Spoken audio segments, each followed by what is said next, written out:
Hello friends, स्वागत है आपके अपने चैनल एक्सेल स्टडी में।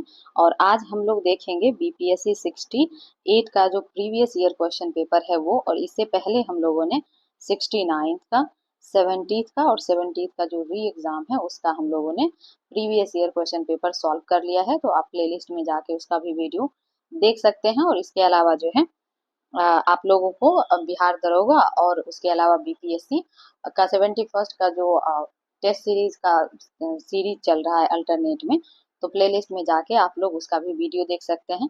और इन सभी का जो पीडीएफ है वो हमारे टेलीग्राम चैनल पे आप लोग को फ्री में प्रोवाइड करवाया जाता है। तो आप लोग वीडियो के कमेंट सेक्शन में जाके देखेंगे तो वहाँ पे टेलीग्राम चैनल का लिंक आप लोग को मिल जाएगा। तो आप लोग वहाँ से टेलीग्राम पे जाके फ्री में जितने भी पीडीएफ हैं वो प्राप्त कर सकते हैं। तो चलिए अब हम लोग देर ना करते हुए हम लोग अब इसके क्वेश्चन को सॉल्व करेंगे। चलिए देखते हैं।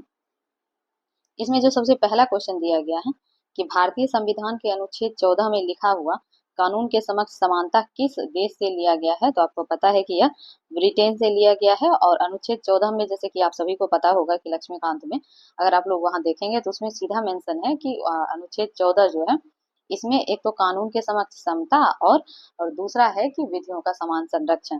तो विधि का समान संरक्षण जो है वह यूएसए से लिया गया है। और इसके अलावा अगर फ्रांस से देखें तो आपको पता है कि हमारे संविधान में फ्रांस की क्रांति से स्वतंत्रता, समानता और बंधुत्व का जो भाव है वो फ्रांस से लिया गया है।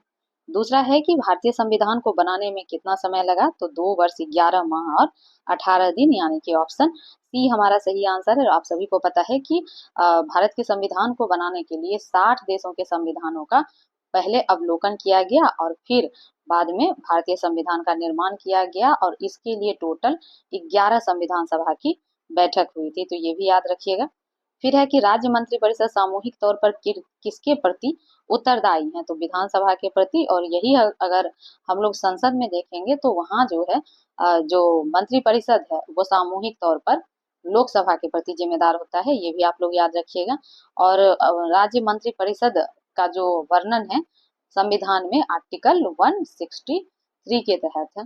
और राज्यपाल के बारे में आपको पता है कि जो है राज्य का संवैधानिक प्रमुख होता है, साथ ही केंद्र का जो है प्रतिनिधि के रूप में राज्य में कार्य करता है। और उनका कार्यकाल जो है राष्ट्रपति के प्रसाद पर्यंत होता है। तो ये भी आप लोग याद रखिएगा। आगे है निम्नलिखित कथन पर विचार करें। और क्वेश्चन है कि 73वें संशोधन के बाद विकेंद्रीकरण किया गया। तो आपको पता है कि 73वां संविधान संशोधन जो है यह पंचायती राज के संवैधानिकीकरण के लिए लाया गया अधिनियम था 1992 में। और 24 अप्रैल 1993 से ये पूरे देश में लागू हो गया था। ये भी आप लोग को पता होगा। तो इसमें क्या किया गया है कि इसके द्वारा सत्ता का विकेंद्रीकरण किया गया था, जिसमें कि जो 3 स्तरीय पंचायती राज व्यवस्था का गठन किया गया था। एक तो था जो ग्राम लेवल पे यानी कि पंचायत लेवल पे था, दूसरा था ब्लॉक पे और तीसरा था डिस्ट्रिक्ट लेवल पे। तो इसमें क्या किया गया था कि इसका जो विकेंद्रीकरण किया गया उसमें निर्णय लेने की शक्ति को, पूर्ण व्यवस्था करने की शक्ति और न्यायिक शक्ति, इन तीनों का जो है विकेंद्रीकरण किया गया। और विकेंद्रीकरण आप सभी को पता होगा कि किसी भी यानी कि सरकार की पावर को जब अलग अलग सोर्स में डिवाइड कर दिया जाए तो उसको विकेंद्रीकरण बोलते हैं। और यही अगर अलग अलग क्षेत्र से एक जगह अगर किसी एक में शक्ति का अगर समायोजन होता है तो उसको केंद्रीयकरण बोलते हैं। तो ये भी आप लोग को पता होगा। तो इस तरीके से हम देखें तो हमारा तीनों ही आंसर जो है ऑप्शन में सही दिया हुआ है। लेकिन चौथा जो है प्रशासनिक शक्ति, आपको पता है कि प्रशासनिक जो शक्ति है वह 73वें संविधान संशोधन से इसका कोई मतलब नहीं है। ये कार्यपालिका के तहत प्रशासनिक व्यवस्था जो है वो जो हमारा कार्यपालिका है उसके अंतर्गत आता है। तो यहाँ अगर हम लोग 4 को अलग कर दें तो 1, 2 और 3 जो है सही है, जो हमारे ऑप्शन ए में दिख रहा है।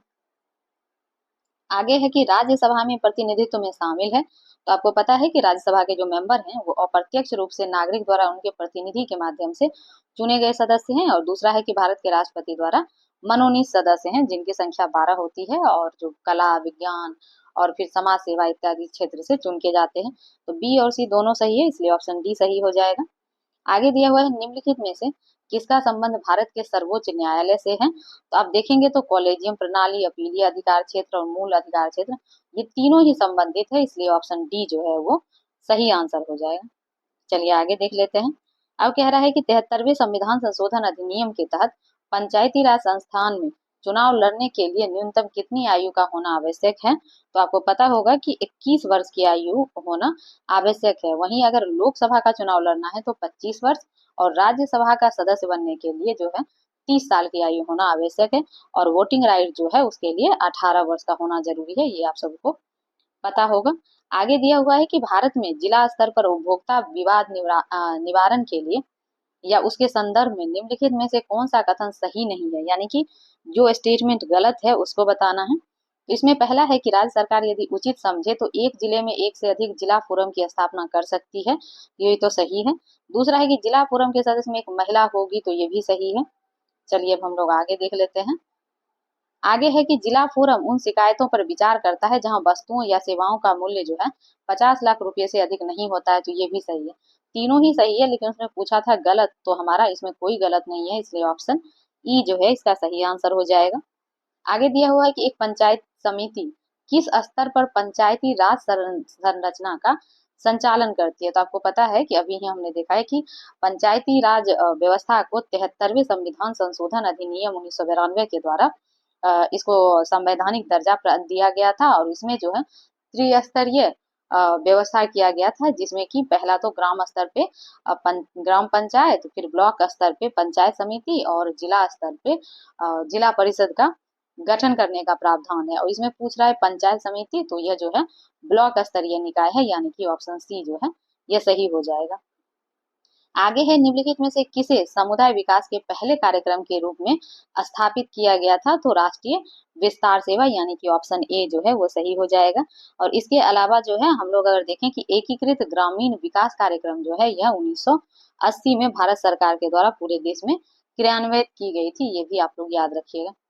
फिर आगे दिया हुआ है कि SEZ अधिनियम 2005 के उद्देश्य क्या है? आपको पता है कि स्पेशल इकोनॉमिक जोन जो है वो जो है जो हमारे अर्थव्यवस्था है उसके आर्थिक गतिविधि में जो है बढ़ावा देने के लिए भारत सरकार के द्वारा लाया गया एक प्रोविजन था। तो इसका जो है इसमें पूछ रहा है कि उद्देश्य क्या था, तो इसमें देखते हैं।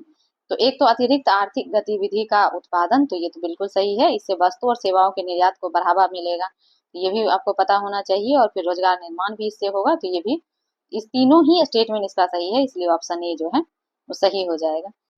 नेक्स्ट हमारा क्वेश्चन दिया गया है कि कृषि विपणन प्रणाली में सुधार के लिए भारत सरकार द्वारा अपनाया गया नीतिगत उपाय क्या है? तो इसमें जो है ये सारा ही, यानी कि एक तो MSP, फिर है बफर स्टॉक का रखरखाव और PDS सिस्टम, ये तीनों ही जो है कृषि विपणन प्रणाली में सुधार के लिए जो है भारत सरकार के द्वारा लाया गया नीतिगत उपाय है, तो ऑप्शन डी सही हो जाएगा कि एक से अधिक। चलिए आगे देख लेते हैं। आगे इसमें कह रहा है कि किस समिति ने प्रतिस्पर्धा अधिनियम 2002 को अधिनियमित करने का सुझाव दिया था? तो यह SVS राघवन समिति के द्वारा दिया गया, यानी कि ऑप्शन बी जो है वो सही आंसर हो जाएगा। चलिए अब हम लोग आगे चलते हैं। इसमें नेक्स्ट कह रहा है कि सूची 1 को सूची 2 से मिलान करना है, तो चलिए मिलान करते हैं। पहला ऑप्शन है धूसर, पहला जो दिया हुआ है धूसर क्रांति, तो ये आप लोग को पता होगा कि यह जो है उर्वरक यानी कि फर्टिलाइजर से संबंधित है। फिर है गुलाबी क्रांति, गुलाबी क्रांति यह प्याज का उत्पादन से संबंधित होगा। रजत क्रांति अंडे से, और लाल क्रांति जो है मीट और टमाटर उत्पादन से। तो इस तरीके से जो हमारा ऑप्शन बन के आएगा 4132, यानी कि ऑप्शन ए इसका सही आंसर है। आगे दिया हुआ है कि निम्नलिखित में से कौन सी पंचवर्षीय योजना मानव संसाधन विकास पर केंद्रित थी? तो यह था 8वां पंचवर्षीय योजना, और इसका अगर हम लोग टाइम पीरियड देखें तो 1992 से 97 के बीच था। तो इसमें कोई भी ऑप्शन सही नहीं है, इसलिए ऑप्शन ई जो है वो सही हो जाएगा। आगे दिया हुआ है कि भारत के निम्नलिखित में से किस राज्य ने अप्रैल से सितंबर 2022 के दौरान उच्चतम प्रत्यक्ष विदेशी निवेश यानी कि FDI इक्विटी के रूप में प्राप्त किया है? तो उस टाइम पे जो था यह कर्नाटक है, लेकिन अभी अगर देखेंगे तो हमारा वर्तमान में महाराष्ट्र जो है वो पहले नंबर पे है, फिर कर्नाटक और दिल्ली तीसरे नंबर पे है, तो ये भी आप लोग याद रखिएगा। आगे दिया हुआ है कि किस बजट में वित्त मंत्री ने उदारीकृत विनिमय दर प्रबंधन प्रणाली की घोषणा की थी? तो यह किया गया था यूनियन बजट 1992-93, यानी कि ऑप्शन बी जो है वह सही आंसर है। आगे दिया हुआ है कि पंचवर्षीय योजना के उद्देश्य निम्नलिखित में से कौन से हैं? तो आपको पता है कि जो हमारा पंचवर्षीय योजना है उसका उद्देश्य जो था, एक तो आर्थिक समृद्धि को बढ़ावा देना, फिर है आत्मनिर्भरता, आधुनिकीकरण, फिर है कि लोगों का जो है जीवन स्तर में सुधार, गरीबी उन्मूलन, बहुत सारे पंचवर्षीय योजना के उद्देश्य हैं। तो इसमें जो पूछ रहा है कि ऑप्शन में से कौन सा सही है, तो कोई भी ऑप्शन जो है करेक्टली इसमें सही नहीं है, इसलिए ऑप्शन ई जो है वो सही हो जाएगा। आगे दिया हुआ है कि गरीबी रेखा को निर्धारित करने के लिए कौन सा संगठन सर्वेक्षण करता है, तो ये आपको पता होगा कि NSSO के द्वारा किया जाता है, यानी कि ऑप्शन ए जो है वो सही है। और RBI आपको पता है कि यह जो है भारत का केंद्रीय बैंक है, और यह न केवल सरकार का बैंक बल्कि बैंकों का बैंक कहलाता है, जिसमें बैंक के रेगुलेशन से लेके साख सृजन और वित्तीय सरकार का जो जितने भी वित्तीय लेख जो है उसका भी जो क्रियान्वयन करता है वो RBI के द्वारा किया जाता है। वहीं अगर नीति आयोग देखें तो यह योजना आयोग का परिवर्तित रूप है, और इसके जो अध्यक्ष होते हैं वो प्रधानमंत्री होते हैं। और आपको पता है कि जो प्राइम मिनिस्टर हैं उसके पदेन, यानी कि जो भी उस पद पे होगा वो स्वतः ही नीति आयोग का अध्यक्ष हो जाएगा। चलिए आगे चलते हैं।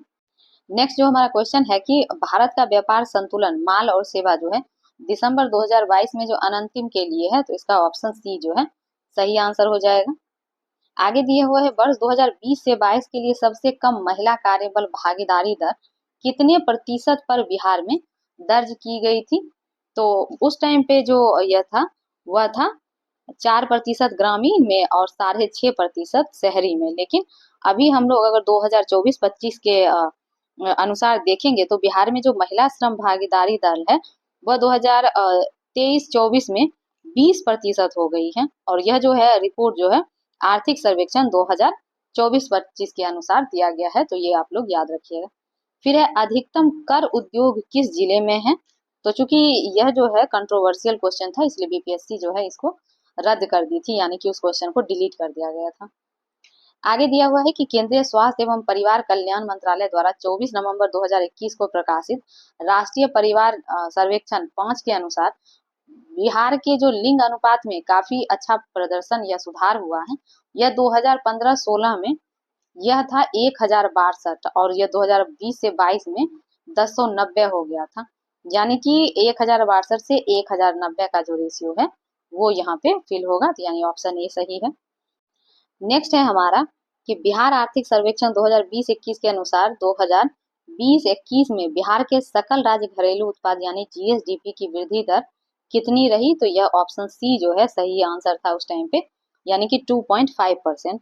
और अगर हम लोग अभी वर्तमान परिप्रेक्ष्य में देखेंगे तो वर्तमान में इसका जो है बिहार आर्थिक सर्वेक्षण 2024-25 के अनुसार बिहार का जो 2023-24 में GSDP में वर्तमान मूल्य पर जो वृद्धि दर्ज थी, जो वृद्धि दर्ज की गई वह 14.5% था, यानी कि 14.5%।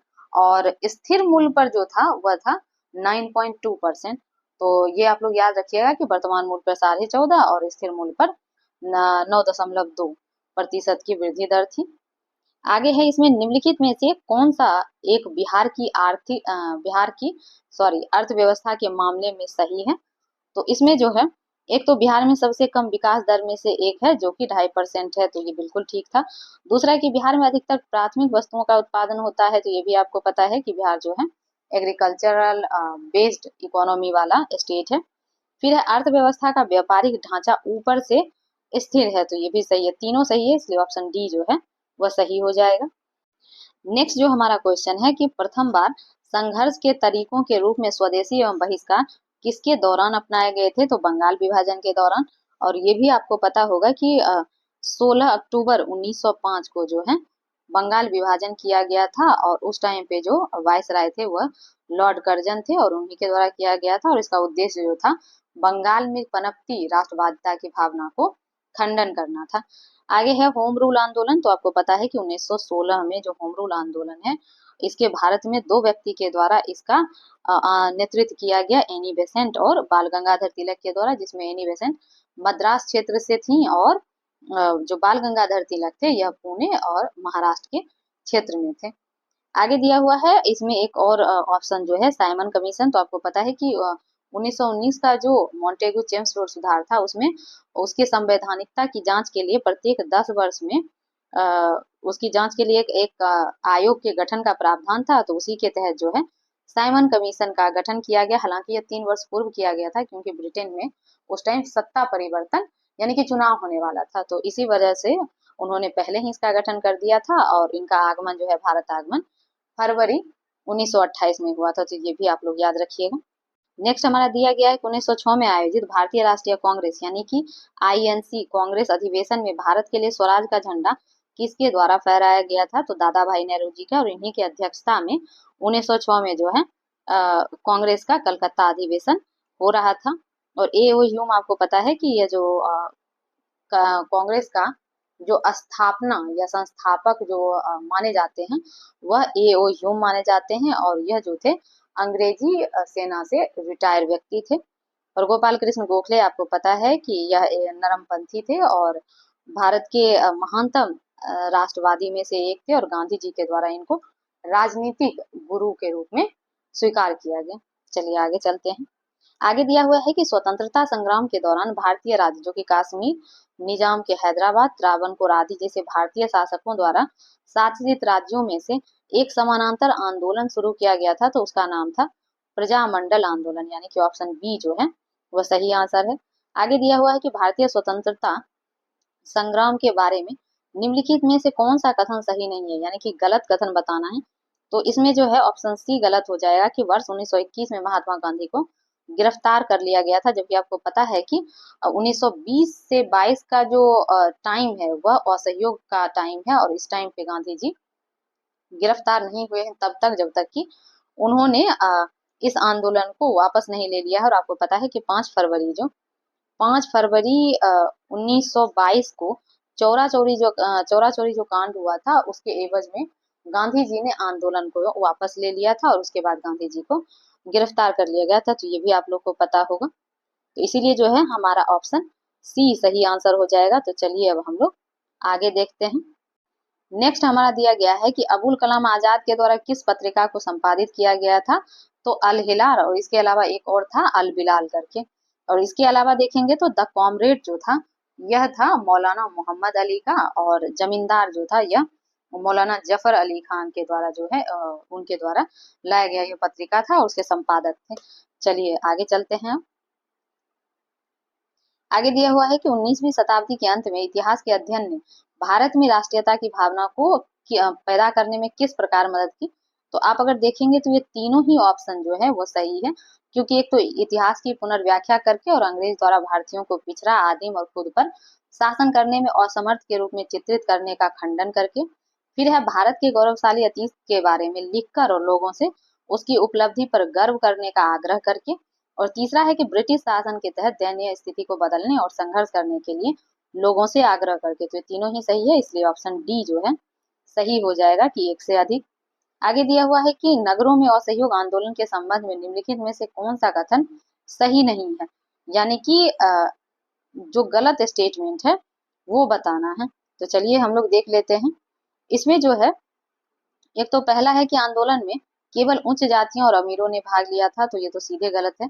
फिर मद्रास की जस्टिस पार्टी द्वारा भी काउंसिल के चुनाव का बहिष्कार किया गया था, तो ये भी गलत है।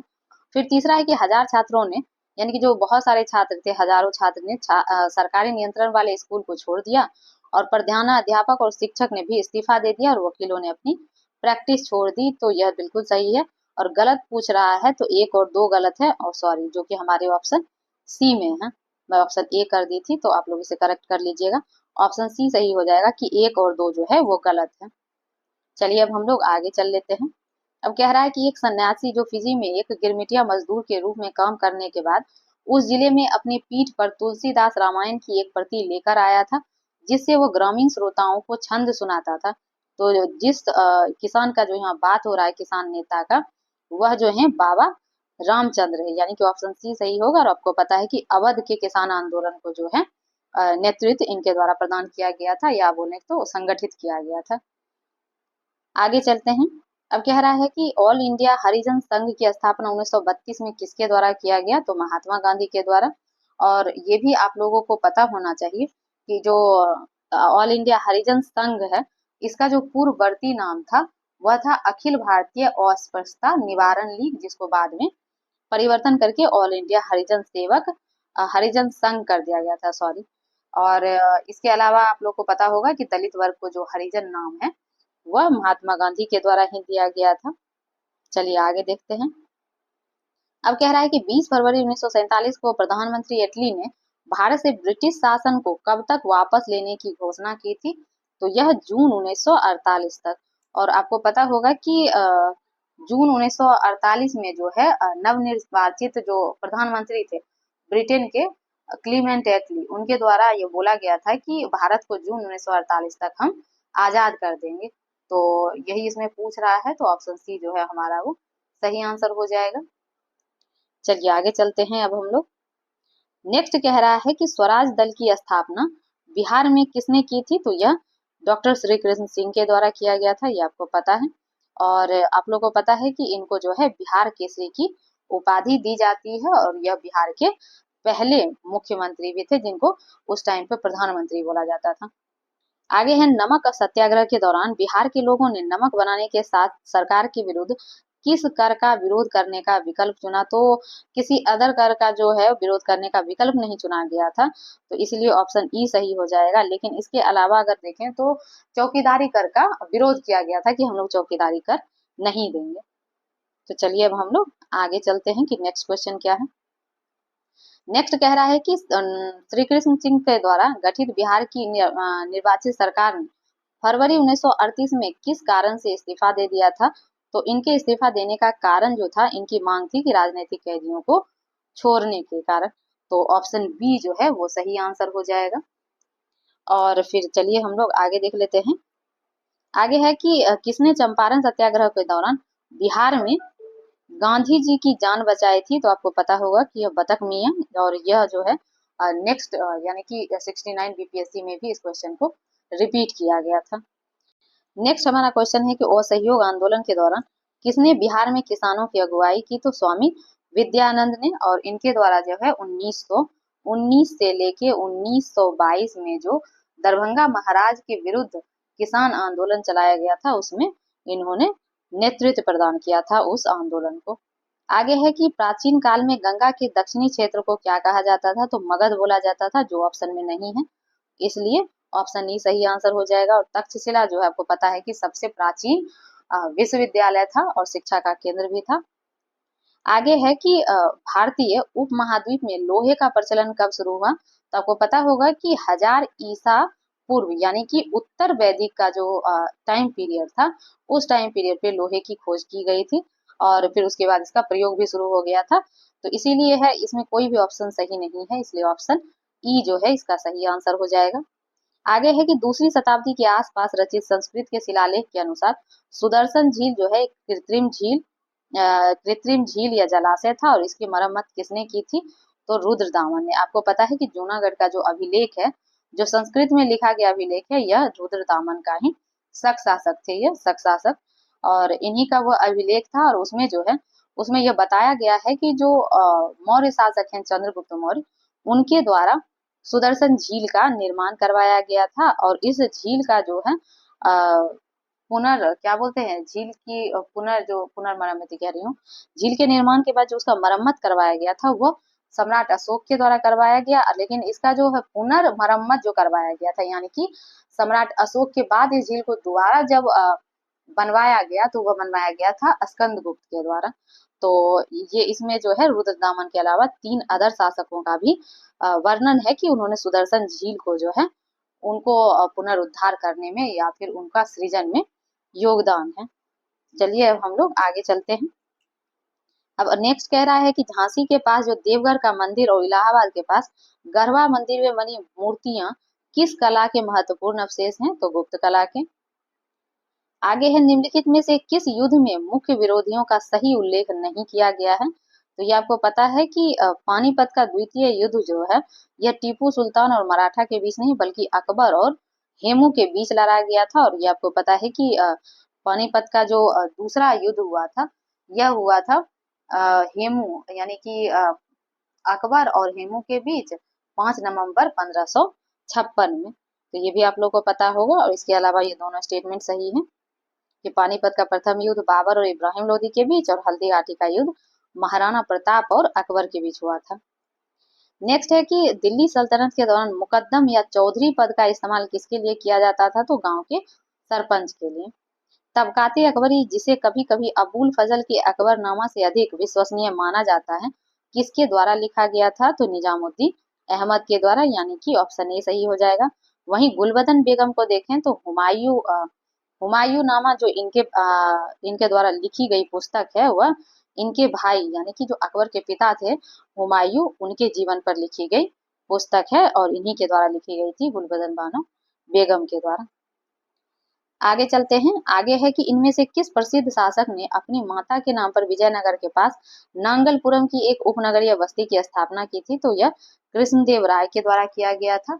और आपको पता है कि कृष्णदेव राय जो हैं, यह इनको जो है आंध्र भोज भी कहा जाता है और वह इनकी सांस्कृतिक उपलब्धि के कारण इनको यह पदवी दी गई है। और इन्हीं के दरबार में जो है 8 तेलुगु कवि का एक समूह रहता था, जिसको अष्ट दिग्गज के नाम से जाना जाता है। और अष्ट प्रधान जो है वो शिवाजी के मंत्री परिषद का समूह था, तो आप लोग इसमें कंफ्यूज मत होइएगा।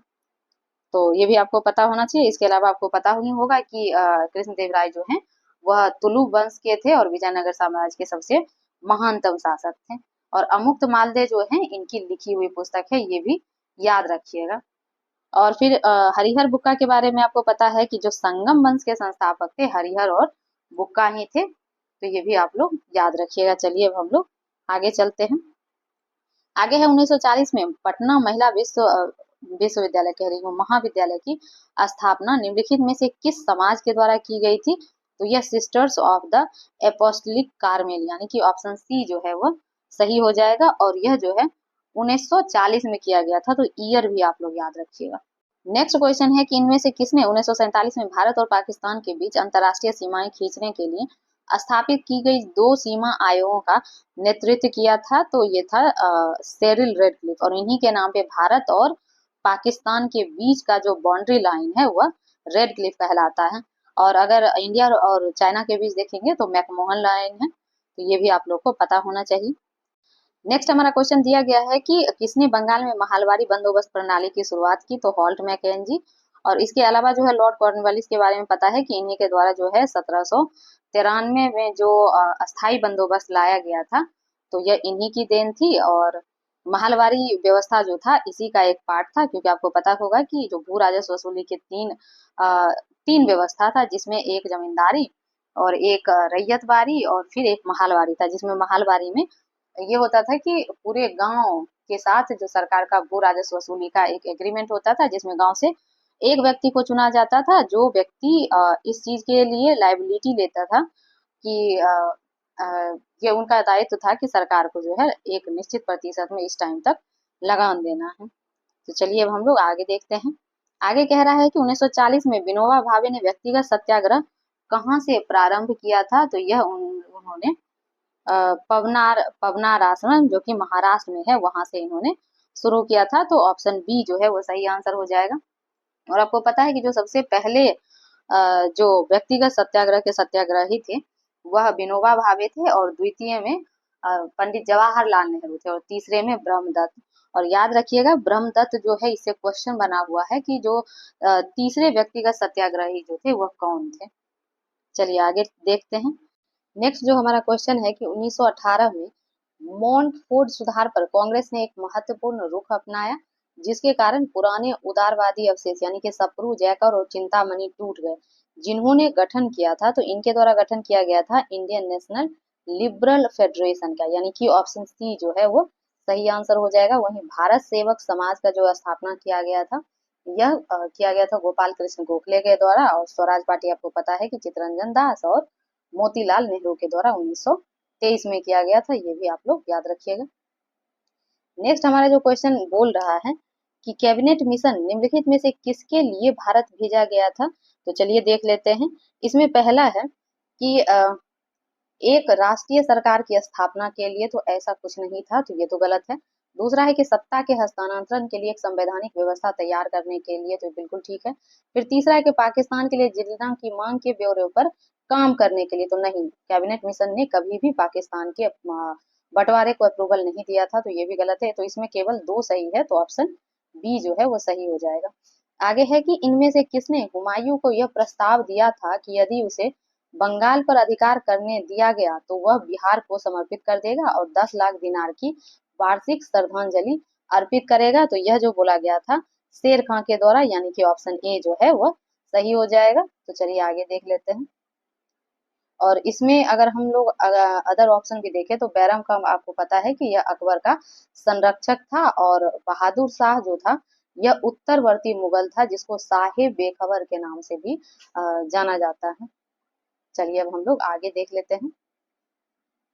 नेक्स्ट हमारा कह रहा है कि विक्रमशिला विश्वविद्यालय किनके द्वारा स्थापित किया गया था। तो ये आपको पता है कि धर्मपाल के द्वारा जो है विक्रमशिला विश्वविद्यालय की स्थापना की गई थी, जिसे बाद में जो बख्तियार खिलजी है उसके द्वारा जो है नालंदा विश्वविद्यालय और विक्रमशिला विश्वविद्यालय दोनों को नष्ट कर दिया गया था। तो ये भी याद रखिएगा। और गोपाल, आप लोग को पता होगा कि गोपाल जो है वो पाल वंश का संस्थापक था, और साथ में ही इसने जो है ओदंतपुरी जो है मठ का इसने निर्माण भी करवाया था। तो ये भी याद रखिएगा। और देवपाल जो है इसके द्वारा अपने दरबार में लोकेतेश्वर शतक के जो रचयिता थे ब्रजदत्त, उसको संरक्षण प्रदान किया गया था। तो ये भी याद रखिएगा। चलिए अब हम लोग आगे देख लेते हैं।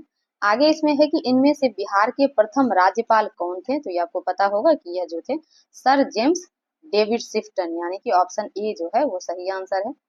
फिर है महात्मा गांधी एंड बिहार सम रेमिनेंसेस के लेखक कौन थे। तो इसके लेखक डॉक्टर राजेंद्र प्रसाद थे, यानी कि ऑप्शन सी जो है वो सही आंसर हो जाएगा।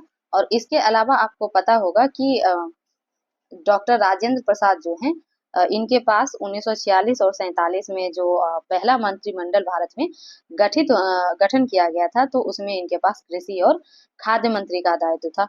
और इनके अलावा जो है ये हमारे भारत के प्रथम राष्ट्रपति भी हुए, ये आपको पता होगा। और इनका जो कुछ बुक है बहुत फेमस था, उसमें से एक तो इंडिया डिवाइडेड है, फिर सत्याग्रह एट चंपारण है, गांधी जी की देन है, और भारतीय संस्कृति व खादी का अर्थशास्त्र के अलावा बापू के कदमों में बाबू। तो ये सब जो है इनकी पुस्तक है, तो ये आप लोग याद रखिएगा। और इनके द्वारा कर्पूरी ठाकुर को आप लोग को पता होगा कि अभी इनको 2025 में जो है अभी जो 5 व्यक्ति को भारत रत्न दिया गया है उनमें से एक कर्पूरी ठाकुर भी है। और जयप्रकाश नारायण तो आपको पता ही है संपूर्ण क्रांति के जनक थे, और साथ में आजाद दस्ता जो 1942 के टाइम पे जो गठन किया गया था, इन्हीं के द्वारा गठन किया गया था।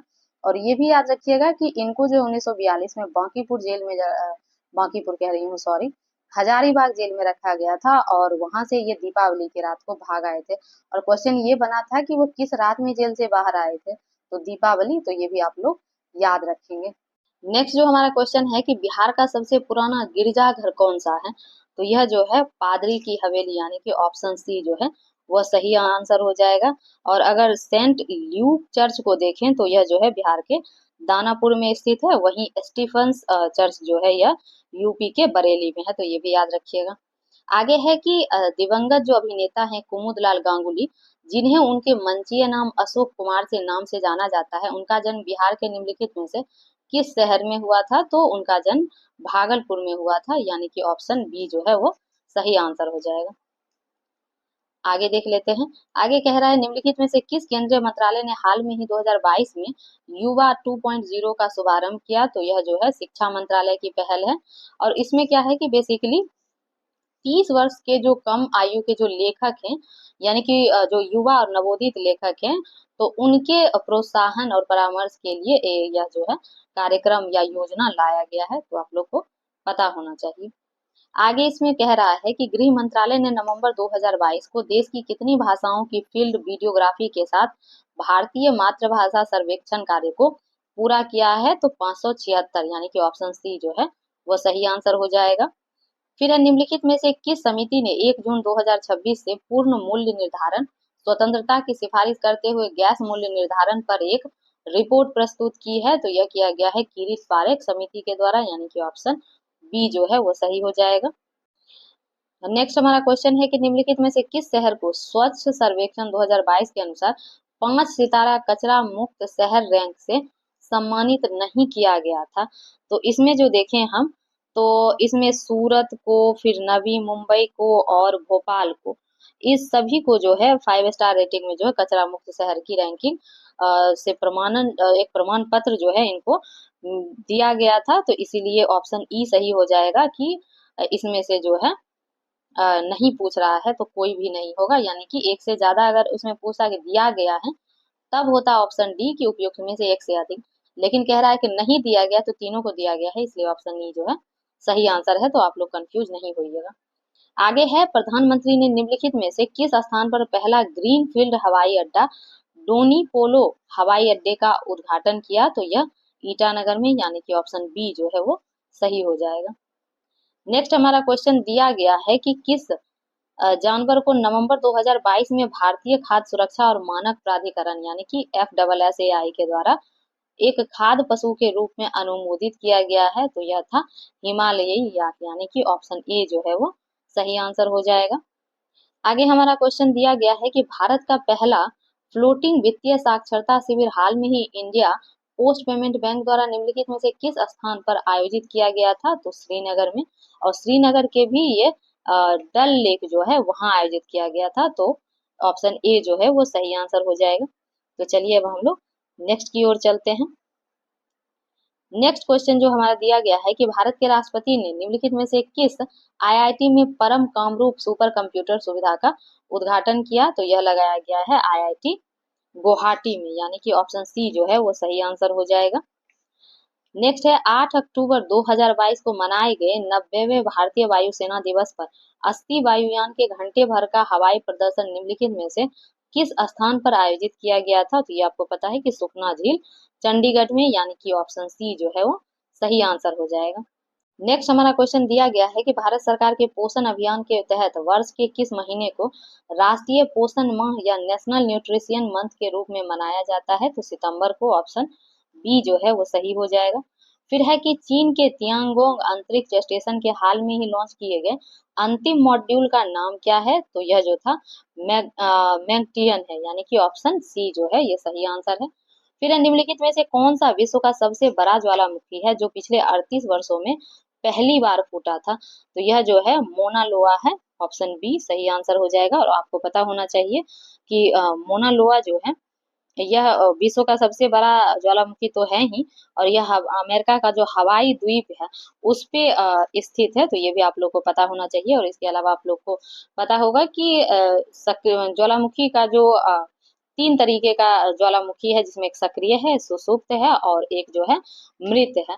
तो सक्रिय ज्वालामुखी का जैसे कुछ एग्जाम्पल है, जैसे स्ट्राम्बोली है जिसको भूमध्य सागर का प्रकाश स्तंभ बोलते हैं। फिर माउंट एटना है, और फिर इसके अलावा देखेंगे तो भारत में बैरन द्वीप भी है जो एकमात्र भारत का सक्रिय ज्वालामुखी है।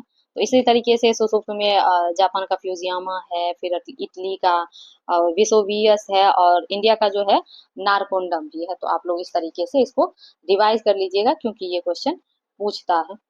चलिए अब हम लोग आगे चलते हैं। नेक्स्ट जो हमारा क्वेश्चन दिया गया है कि इनमें से किसे हाल में ही उनके उपन्यास the seven moons of the Maali Almeida के लिए 2022 का बुकर पुरस्कार मिला है? तो यह दिया गया है सेहान करुणा तिलक को, यानी कि ऑप्शन सी जो है सही आंसर है। फिर है, विश्व अंतरिक्ष सप्ताह 2022 की थीम क्या थी? तो इसका जो थीम था कि अंतरिक्ष और निरंतरता, यानी कि ऑप्शन सी जो है वह सही आंसर है। चलिए अब हम लोग नेक्स्ट की ओर चलते हैं। इसमें कह रहा है कि निम्नलिखित में से किस लेबोरेटरी ने दिसंबर 2022 में एक ऐतिहासिक नाभिकीय संलयन सफलता का दावा किया था? तो यह जो है Lawrence Livermore National Laboratory, option A जो है वो सही आंसर है। आगे है कि कोलेंस डिक्शनरी का वर्ड ऑफ द ईयर 2022 निम्नलिखित में से कौन सा है? तो यह जो है परमा क्राइसिस, यानी कि ऑप्शन ए जो है वो सही आंसर हो जाएगा। और आप लोग को और बता दूं कि ये जो डिक्शनरी का जो वर्ल्ड ऑफ द ईयर जो वर्ल्ड कह रही हूँ, सॉरी, वर्ड ऑफ द जो ईयर है, चाहे वो कोलिंस का हो, ऑक्सफोर्ड का हो, या फिर इसके अलावा जो अलग अलग जो 3-4 फेमस यूनिवर्सिटी हैं, तो उनका भी आप लोग को पता होना चाहिए क्योंकि अक्सर ये पूछे जाते हैं। और आगे चलिए तो हम लोग नेक्स्ट देख लेते हैं।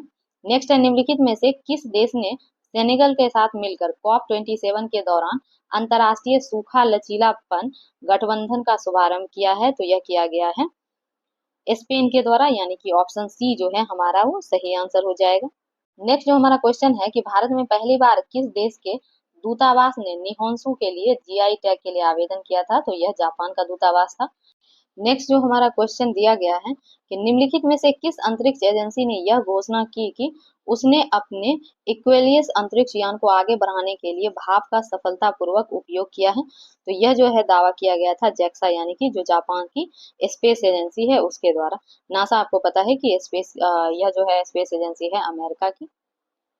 आगे है अक्टूबर 2022 में लॉन्च किए गए टेस्ला ह्यूमनॉइड रोबोट का नाम क्या है? तो इसका नाम ऑप्टिमस था, यानी कि ऑप्शन ए जो है सही आंसर है। फिर है पहला तैरता हुआ सौर ऊर्जा संयंत्र बिहार में किस स्थान पर बनाया गया है? तो यह कदीराबाद दरभंगा में बनाया गया है और इसमें जो है जो सोलर प्लेट है उसके नीचे जो है उस तालाब के नीचे मछली भी उत्पादन किया जाएगा, मछली पालन किया जाएगा। चलिए अब हम लोग आगे चलते हैं। इसमें है कि वर्ष 2019-20 के आर्थिक सर्वेक्षण के अनुसार किस जिले की प्रति व्यक्ति आय जो है सबसे कम है? तो यह शिवहर है जो जिसकी प्रति व्यक्ति आय सबसे कम है। और अगर सबसे ज्यादा प्रति व्यक्ति आय वाला जो डिस्ट्रिक्ट है वो पटना है। फिर उसके बाद सेकंड नंबर पर बेगूसराय और थर्ड पे मुंगेर है, तो ये भी याद रखिएगा। नेक्स्ट जो हमारा क्वेश्चन है कि वर्ष 2020-21 के लिए नीति आयोग एसडीजी रिपोर्ट के अनुसार बिहार राज्य का स्कोर कितना रहा? तो 100 में 52, यानी कि ऑप्शन सी जो है वो सही आंसर है। आगे है कि खेलो इंडिया महिला टूर्नामेंट में पहली बार किस खेल को शामिल किया गया है? तो इसमें जो पहली बार शामिल है वह है ट्रैक साइकिलिंग, यानी कि ऑप्शन बी जो है वह सही आंसर हो जाएगा। और इसके अलावा जो है अ, इसमें जो है पहली बार जो है 5 पारंपरिक खेल को भी शामिल किया गया है और जिसमें से गटका है, फिर कलारीपयट्टू है, फिर थांगटा है, मलखंभ और योगासन है, तो ये भी याद रखिएगा। फिर आगे है कि निम्नलिखित में से किसे अगस्त 2022 में भौगोलिक संकेत यानी कि जीआई टैग से सम्मानित किया गया है? तो आपको पता होगा कि मिथिला मखाना को जो है 2022 में ही जीआई टैग मिला है। और इसके अलावा जो है बिहार में जैसे जर्दालू आम है भागलपुर का, फिर कतरनी चावल है, फिर शाही लीची है मुजफ्फरपुर का, सिलाव खाजा है और मधुबनी पेंटिंग इत्यादि प्रोडक्ट को जीआई टैग मिल चुका है। आगे है इसमें निम्नलिखित में से किसे वर्ष 2022 में यूनेस्को की विश्व धरोहर सूची में जोड़ा गया है? तो इसमें से देखेंगे तो इसमें कोई भी नहीं है जिसे वर्ष 2022 में जो है यूनेस्को के विश्व धरोहर स्थल में जोड़ा गया है। और अभी जो है टोटल इंडिया का 43 साइट है, यानी कि 43 जगह है जिसको जो है विश्व धरोहर की सूची में यूनेस्को के जोड़ा गया है। और अभी सबसे लेटेस्ट जो है असम का मोइदम है, ये भी आपको पता होना चाहिए। और यूनेस्को के बारे में आप सभी को पता होगा कि इसकी जो स्थापना है नवंबर 1945 में हुई थी और जिसका हेडक्वार्टर जो है पेरिस फ्रांस में है। और अभी वर्तमान में 195 इसके जो है मेंबर कंट्री हैं, तो ये भी आप लोग याद रखिएगा। आगे है कि बिजनेस रिफॉर्म्स एक्शन प्लान यानी कि बीआरएपी द्वारा वर्ष 2020 में व्यापार करने में आसानी में बिहार ने 36 राज्यों में 26वां स्थान प्राप्त किया था। तो 26 इसमें ऑप्शन में नहीं है, इसलिए ऑप्शन ई जो है वो सही आंसर हो जाएगा। आगे दिया हुआ है कि 28 नवंबर 2022 को मुख्यमंत्री नीतीश कुमार द्वारा गंगा जल आपूर्ति योजना का उद्घाटन किस स्थान पर किया गया था? तो आपको पता है कि यह बोधगया में किया गया था। और अगर 27 नवंबर की बात की जाए तो वहाँ 27 नवंबर को जो है राजगीर में किया गया था, तो ये भी आप लोग को पता होगा। आगे है कि निम्नलिखित में से किस एसोसिएशन बोर्ड ने अक्टूबर 2022 में पुरुष और महिला खिलाड़ी के लिए समान वेतन की घोषणा की थी? तो यह जो है भारतीय क्रिकेट कंट्रोल बोर्ड यानी कि बीसीसीआई के द्वारा यह घोषणा किया गया था। तो चलिए अब हम लोग आगे देख लेते हैं। इसमें नेक्स्ट है कि पिछले 10 वर्षों में राज्य का शहरीकरण बहुत तेजी से बढ़ा है। तो 2011 की जनगणना के अनुसार बिहार में जो शहरीकरण का स्तर है तो जनगणना में जो था 11.3 था और उसके बाद जो है बढ़ के वर्तमान में 15.3 हो गया है। तो ये पूछा था जो हमारे ऑप्शन ए में दिया हुआ है। फिर है एटॉक में अपनी पहाड़ी यात्रा के अंत में सिंधु नदी अफगानिस्तान की किस नदी से जुड़ती है? तो यह जुड़ेगा काबुल नदी से, ऑप्शन बी जो है वो सही है। फिर निम्नलिखित में से कौन सा विश्व युद्ध में सुप्रचारित वन्यजीव अभियान है जिसे 1973 में शुरू किया गया था? तो आपको पता है कि जो प्रोजेक्ट टाइगर है यह 1973 में शुरू किया गया था, तो ऑप्शन ए जो है ये सही आंसर हो जाएगा। तो चलिए अब हम लोग आगे चलते हैं। इसमें कह रहा है कि क्षोभ मंडल के बारे में निम्नलिखित में से कौन सा कथन सत्य है? इसमें जो सही स्टेटमेंट है वो पूछ रहा है, तो ऑप्शन सी सही हो जाएगा कि इसकी औसत ऊंचाई 13 किलोमीटर है।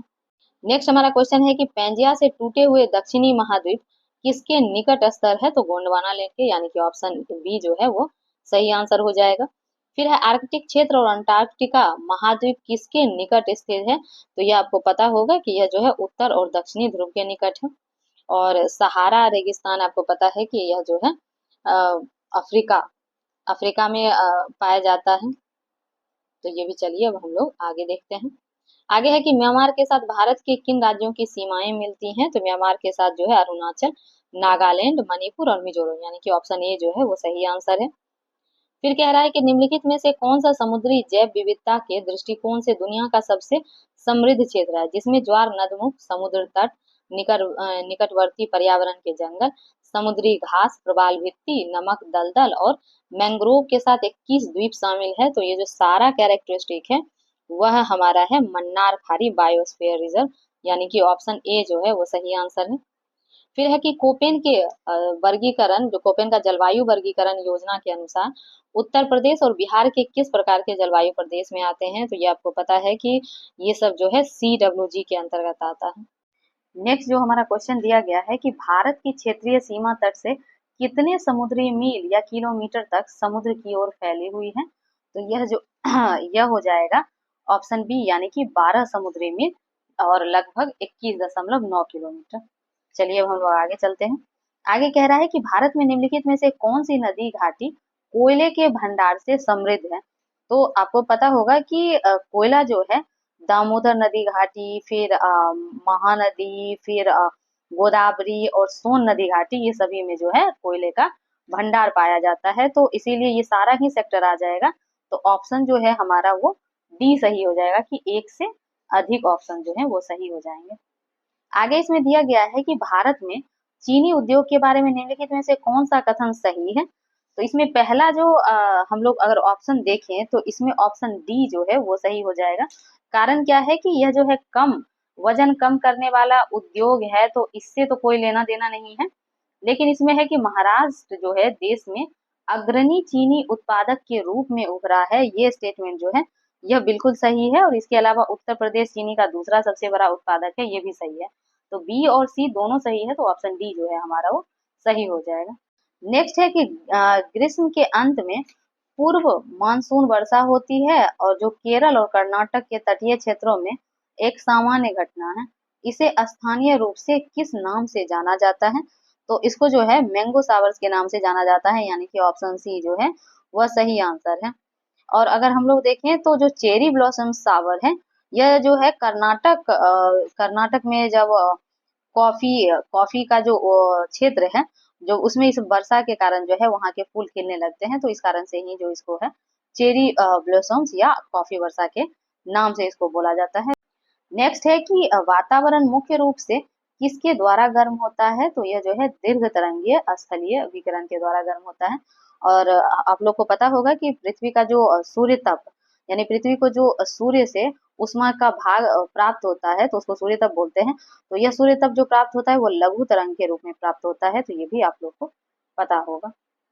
नेक्स्ट हमारा है कि भारत के निम्नलिखित में से किस राज्य की सीमा बिहार में अधिकतम जिलों से लगती है? तो इसमें देख लेते हैं कि एक तो उत्तर प्रदेश से 8 जिले लगते हैं, झारखंड से भी 8 जिला लगेगा और पश्चिम बंगाल से 3 जिला लगता है। तो इस तरीके से हम देखेंगे तो यूपी और झारखंड दोनों से 8-8 डिस्ट्रिक्ट लगता है, तो इसीलिए जो है ऑप्शन डी सही हो जाएगा, क्योंकि उसमें से एक से अधिक जो आंसर है वो सही हो जाएगा। तो चलिए हम लोग आगे देख लेते हैं। आगे है निम्नलिखित में से कौन सा भागलपुर से मिर्जा चौकी की ओर रेल मार्ग का बिहार का अंतिम रेलवे स्टेशन है? तो यह है अम्मापाली रेलवे स्टेशन, यानी कि ऑप्शन बी जो है वो सही आंसर हो जाएगा। नेक्स्ट क्वेश्चन है कि बिहार में खनिज उत्पादन के संदर्भ में निम्नलिखित कथन पर विचार करिए। रोहतास में पायराइट का सर्वाधिक भंडार है, तो ये बिल्कुल ठीक है। दूसरा है चूना पत्थर कैमूर, मुंगेर एवं रोहतास जिले में पाया जाता है, तो ये भी बिल्कुल ठीक है। तीसरा है कि जमुई जिले में सोने के भंडार पाए जाते हैं, तो ये भी सही है। इसमें तीनों स्टेटमेंट सही है और किसी भी ऑप्शन में स्टेटमेंट वो नहीं दिया हुआ है, इसलिए ऑप्शन ई सही हो जाएगा कि इनमें से कोई भी जो ऑप्शन वो सही नहीं है।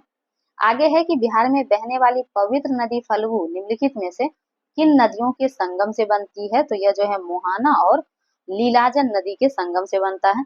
फिर है बिहार में निम्नलिखित में से किस स्थान पर पहली बार चाय बागानों की स्थापना की गई थी, तो यह ठाकुरगंज में किया गया था। चलिए अब हम लोग आगे देख लेते हैं। फिर है कि बिहार के निम्नलिखित जिलों का आरोही दशकीय जनसंख्या वृद्धि जो 2001 से 11 के अनुसार है, तो उसको सही क्रम में चुनिए। तो इसका जो सही क्रम दिया हुआ है सीवान, किशनगंज और मधेपुरा।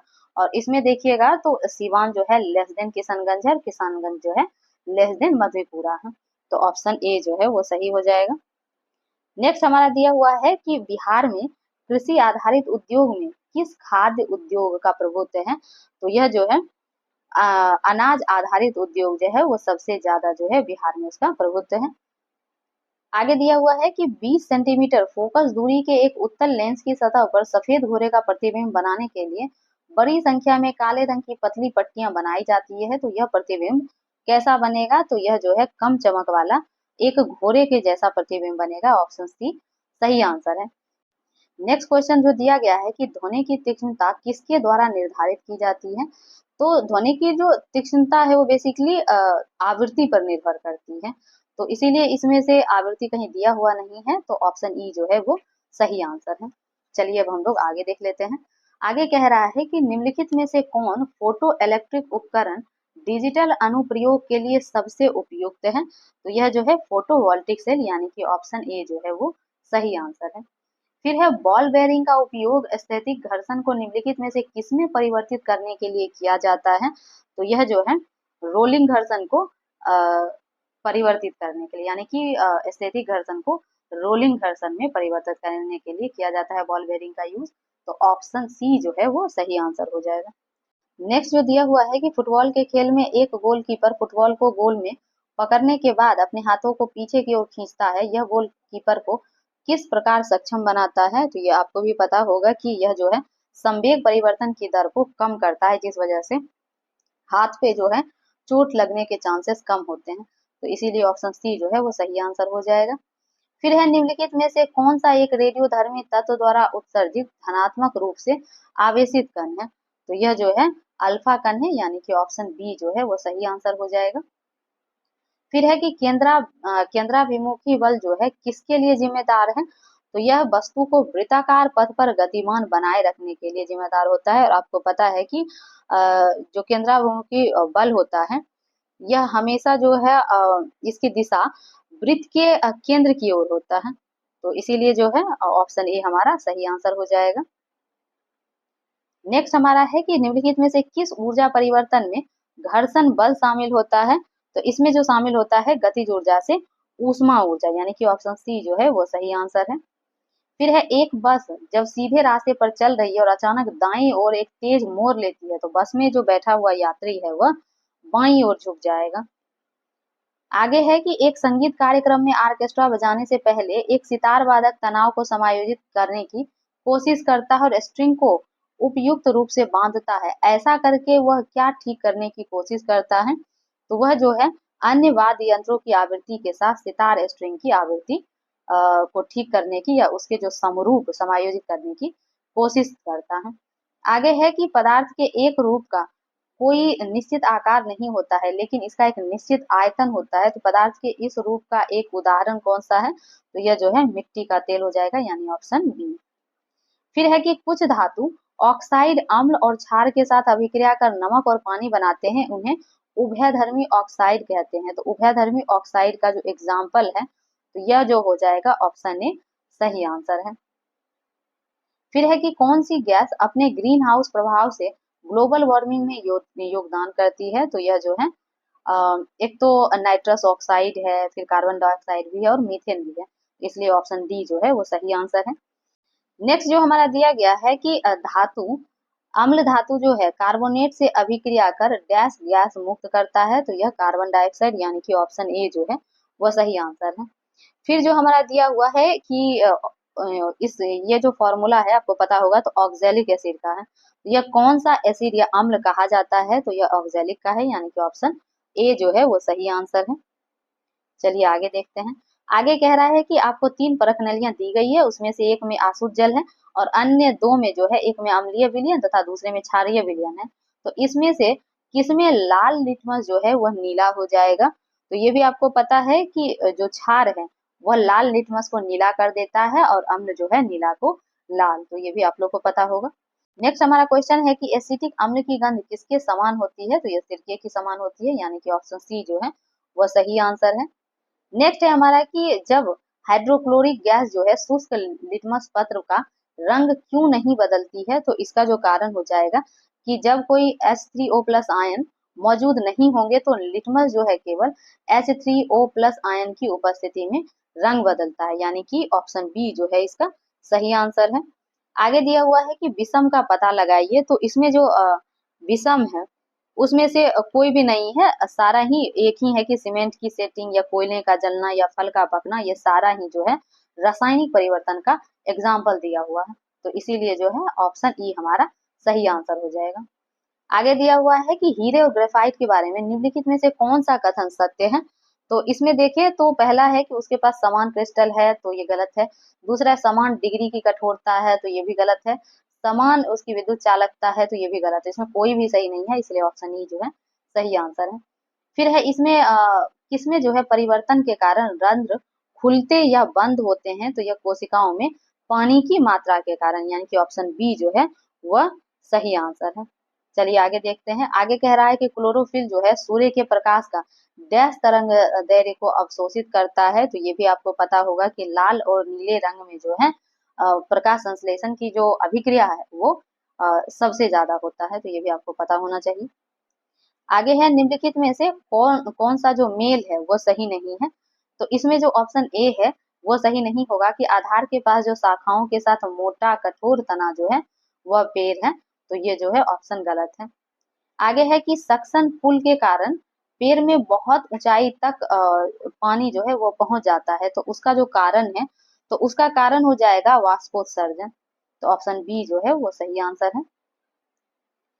फिर है कि निम्नलिखित में से कौन सा क्लोरोप्लास्ट का एक लक्षण है जो उसे स्व प्रतिकृति के योग्य बनाता है? तो यह जो है डीएनए और आरएनए दोनों की उपस्थिति के कारण, यानी ऑप्शन सी सही है।